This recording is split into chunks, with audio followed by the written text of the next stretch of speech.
Gracias. Vamos a entrar en la primera entrevista. Darío Achá es un importante investigador de la Universidad Mayor de San Andrés. Ya nos visitó en alguna oportunidad para hablar precisamente del lago Titicaca.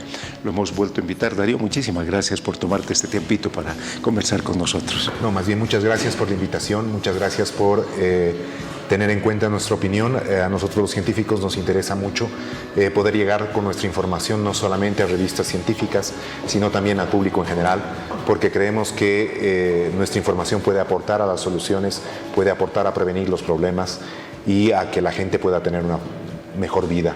Qué interesante el hablar del lago Titicaca, porque cuando lees algunos medios solo te enteras de que va a disminuir el agua o no va a disminuir. Y yo quiero ir primero a las causas, Darío. ¿Cuáles son las causas que están condicionando lo que le está pasando al lago? Bueno, lo que se ha visto en las últimas décadas es que el altiplano en general está siguiendo un proceso de desecación. Se está secando el altiplano. Ya hemos visto que el lago Popó ha dejado de ser un lago permanente. El lago Ururu prácticamente ha desaparecido, que era un lago artificial. Sí. Y ahora tenemos el lago Titicaca, que están decayendo sus aguas. Son procesos muchas veces cíclicos, naturales, que nosotros estamos acentuando o acelerando debido a nuestras actividades. Tanto en Bolivia como Perú no hay que olvidar que es un lago binacional. Sí. Y compartimos el uso de sus aguas de toda la cuenca, desde que entran al lago Titicaca, pero desde antes también. Entonces, tanto en el lado peruano como en el lado boliviano, parte de las aguas que llegaban al lago Titicaca se están desviando para riego, lo cual no es necesariamente malo, pero obviamente reduce el flujo de agua al lago Titicaca. Por otro lado, estamos con el problema de que parte del agua se está desviando para las ciudades, como por ejemplo para la ciudad de La Paz, y sale de la cuenca. Entonces la cuenca de Miyuni, por ejemplo, sí. Es una cuenca que debería desembocar completa en el lago Titicaca, pero se está desviando para proveer agua a La Paz y termina en la Amazonía en vez de terminar en el lago Titicaca. Y además de eso tenemos el cambio climático, que obviamente no es culpa solamente de Bolivia, sino es culpa de toda la humanidad que está generando un cambio climático a nivel global. Estamos hablando de 4 elementos al menos. Estás hablando del uso, del desvío de algunas aguas, el calentamiento global. Y estamos hablando también de procesos de contaminación, entonces del agua también. Qué terrible. Y lo que no tenemos que olvidar es que debido a donde estamos ubicados, que es la zona tropical y la región tropical y la altura que tiene el lago Titicaca, toda esta región va a subir muchos más grados centígrados que el resto del planeta. Actualmente nosotros aquí en el altiplano boliviano ya hemos excedido las metas para evitar el cambio climático. Sí, y hasta lo sientes, ¿no? Hoy día yo he sentido... Todos estamos transpirando los sí. Collitas que no estamos acostumbrados al calor, y sí, las temperaturas están subiendo y no es de una sola vez, o sea, va a ser una temperatura promedio que va a ir subiendo. Y el lago Titicaca pierde la mayor parte de su agua por evaporación. Solo una pequeña partecita sale por el río Desaguadero, casi todo se pierde por evaporación. Qué terrible. Más o menos, ¿cuánto en términos de proporción estaríamos perdiendo por año? Eso es algo todavía difícil. Por el momento lo que hemos visto es que hay una tendencia a que el lago esté bajando su altura y por tanto su volumen. Esto es particularmente crítico en el lago menor. En el lago mayor tenemos... Que es el que nos pertenece en realidad, ¿no? No, nos pertenecen ambos. Solamente que tenemos parte del lago mayor, parte del lago menor. Solamente que lo que está más cerca de nosotros, de la ciudad de La Paz y de la ciudad del Alto, es el lago menor. Sí. Y entonces es al que más influimos con nuestra contaminación y el que más disfrutamos yendo a Guatajata a comer los pescados, paseando en bote y demás. Es el lago menor al que más atención le prestamos. Pero la Isla del Sol está en el lago mayor. Y precisamente ahí cerca es alguno de los sitios más profundos. Ahí son 250 metros de profundidad más o menos. Entonces ese lago, digamos, esa parte del lago no corre peligro. Pero el lago menor tiene una profundidad promedio de alrededor de 10 metros. Y gran parte de la superficie del lago menor tiene una profundidad promedio de 5 metros, nada más. Entonces es muy poquito. Y tiene ese promedio de 10 gracias a 2 zonas, una en el Perú y otra en el Bolivia. En el Perú es una zona que tiene 20 metros de profundidad y en Bolivia es la fosa de Chua, que tiene 40 metros de profundidad. Terrible. Ahora, veamos algunos, porque hemos visto algunas de las causas, algunos de los efectos. Yo quisiera comenzar por los efectos internos, porque la disminución de agua va a traer problemas al interior del lago primero. Por supuesto, o sea, primero tenemos que quitarnos la idea de que se seque el lago es imposible. Nosotros hemos realizado varios estudios paleoclimáticos y investigadores antes de nosotros también lo han hecho, y se ha podido constatar de que hace unos 3.500 años el lago Menor no existía. Lo que existía era un río que salía del estrecho de Tiquina y que seguía más o menos una ruta por medio de lo que es ahora el lago y llegaba hasta el desaguadero. De hecho, un grupo de arqueología belga ha encontrado un pequeño pueblito alrededor de la fosa de Chua, que es la parte más profunda del lago Menor. Seguramente quedaba una laguna remanente y la gente ha construido su forma de vida alrededor de ese lago hace unos 3.500 años. Entonces, la posibilidad de que el lago Menor se seque es real. Y no es mucho. Bueno, es difícil poder dar un estimado del tiempo, pero no necesitamos llegar a tiempos geológicos para que eso ocurra. Debido a la aceleración que estamos provocando, porque le estamos quitando el agua, el cambio climático y todo lo que hemos mencionado. Pero además tenemos que considerar que los servicios ambientales que presta el lago se van a ver disminuidos mucho antes. No sé si recuerdan, en el 2015 el lago Menor estaba oliendo a huevo podrido, producto de la eutrofización. Y eso era producto de que han habido lluvias, ha habido un periodo de sol intenso y hemos tenido un bloom de algas. El lago Titicaca está naturalmente enriquecido en azufre, porque la geología que lo rodea aporta mucha cantidad de sulfuros. Y en condiciones anaerobias, cuando hay mucho nutriente y se descompone eso, se produce ese olor a huevo podrido, que es un neurotóxico, es sulfuro de hidrógeno, que mata peces, ha sido principal causa, creemos nosotros, de la muerte de peces, aves y anfibios en el lago Titicaca en esa ocasión.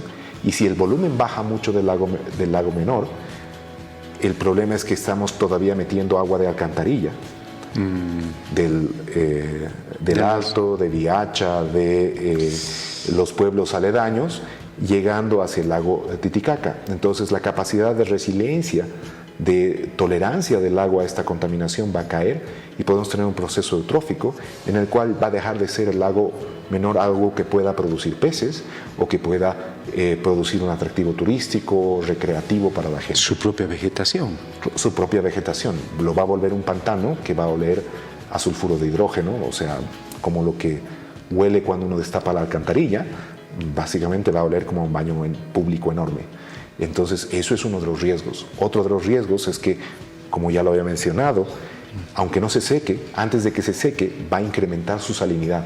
El lago Menor no es del todo, el lago Titicaca en general, no es del todo agua dulce, tiene ya una elevada salinidad. Entonces, si bajamos su volumen, va a salinizarse mucho más, siguiendo un poco el camino de los salares que tenemos más al sur. Entonces, esa salinización ya hemos podido verificar que cambia la población vegetal, las algas van a cambiar y seguramente las especies que no puedan adaptarse a ese cambio van a desaparecer, afectando la biodiversidad. Y obviamente esa agua ya no va a ser aprovechable ni siquiera para riego, porque va a ser muy salina. Entonces vamos a perder los servicios ambientales del lago Menor. En términos externos, ¿qué otros temas puede afectar? ¿Puede afectar la humedad del ambiente? Por supuesto, o sea, en realidad afecta mucho más que la humedad. El lago Menor es una especie de estabilizador térmico en el altiplano. Si usted se va a Charaña, que es mucho más seco, está más bajo que el lago Titicaca, pero es mucho más frío. ¿Por qué? Porque el agua tiene la capacidad de retener la temperatura, se calienta durante el día y retiene esa temperatura durante la noche, evitando que las temperaturas bajen tanto y reduciendo obviamente las posibilidades de helada y demás.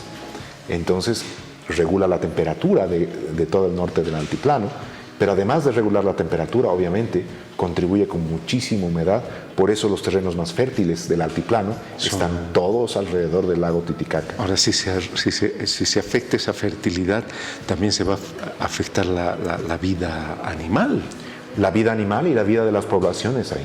ya tenemos un efecto de migración hacia la ciudad del Alto muy importante de las comunidades que viven alrededor del lago Titicaca.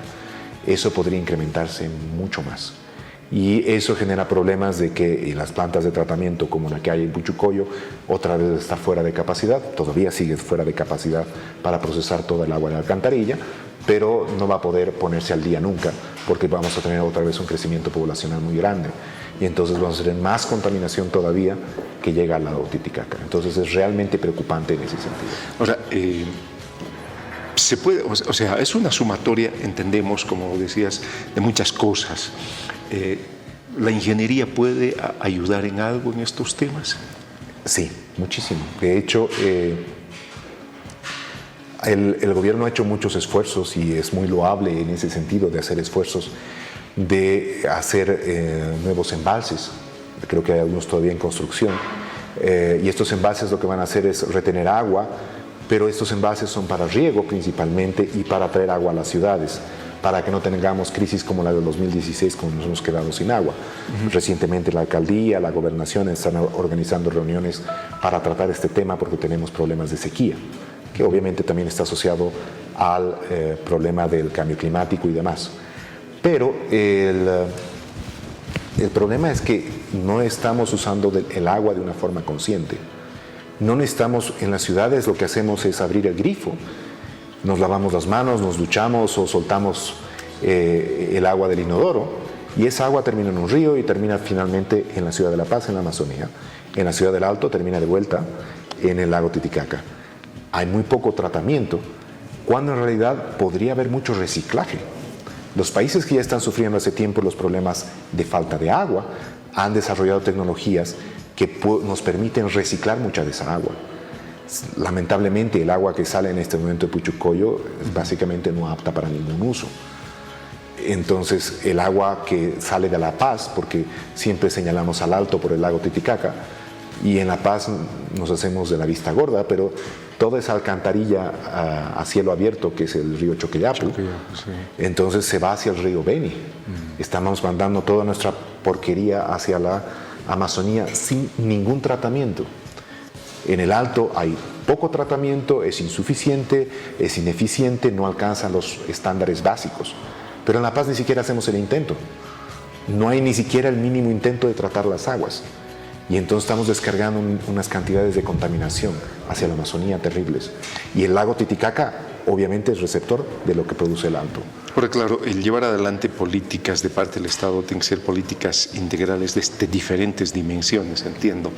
Pero Darío, por lo menos algo que nosotros podamos hacer en formas individuales, digo, ¿no? Bueno, creo que es muy útil que la gente adquiera más conciencia sobre cómo utiliza el agua.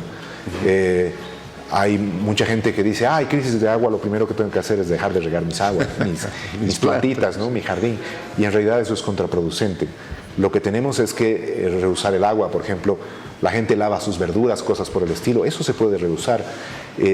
Cuando hay precipitación en la época de lluvia aquí, porque tenemos una época de seca y una época húmeda muy marcadas, en la época húmeda deberíamos colectar todos de una u otra forma, y eso debería hacer las alcaldías y demás que promueven eso, que se colecten esas aguas, de forma que se pueden utilizar para riego y demás. La alcaldía de La Paz hace una barbaridad, que es utilizar agua de los ríos que son alcantarilla, sí, para regar algunos parques. Eso no es lo que hay que hacer. Habría que captar el agua que cae de lluvia durante la época húmeda y poder reutilizarla en la época seca, o simplemente reducir de esa manera el uso, que no utilicemos el agua directamente de la perilla para regar nuestros jardines. El bañarse, dice, en algunos tipos de recipiente para poder utilizar. Por supuesto, manera. Idealmente, si esto lo hiciera a niveles gubernamentales o uno mismo, entonces ya no necesita cohibirse de regar su jardín y tenerlo todo seco durante el invierno, y lo puede regar con esa agua que recicla. Seguramente no va a alcanzar, pero pienso ya es un intento, ¿no? Ya es una reducción del uso, ¿no? Entonces sí, seguramente va a tener que usar algo de agua potable para eso, pero ya estamos reduciendo. Es lo que podemos hacer. Y después, lamentablemente, les toca a nuestras autoridades, porque lo que se tiene que hacer, a las escalas que se tiene que hacer, no lo podemos hacer individualmente. En verdad que sí. Darío, ¿qué qué bueno haber conversado contigo. Te vamos a volver a convocar porque creo que apenas estamos escudriñando esto y es altamente de utilidad para todos los amigos y para que comencemos a generar un poquito de conciencia sobre nuestro propio comportamiento también. Muy bien. Muchísimas gracias. Muchas gracias a ti. Muchísimas gracias. De esa manera, obviamente la universidad, ¿qué escenario más podría ser el propicio para alertar, para manejar este tipo de temas relacionados a nuestro lago, en este caso, la investigación y el trabajo que se debe realizar?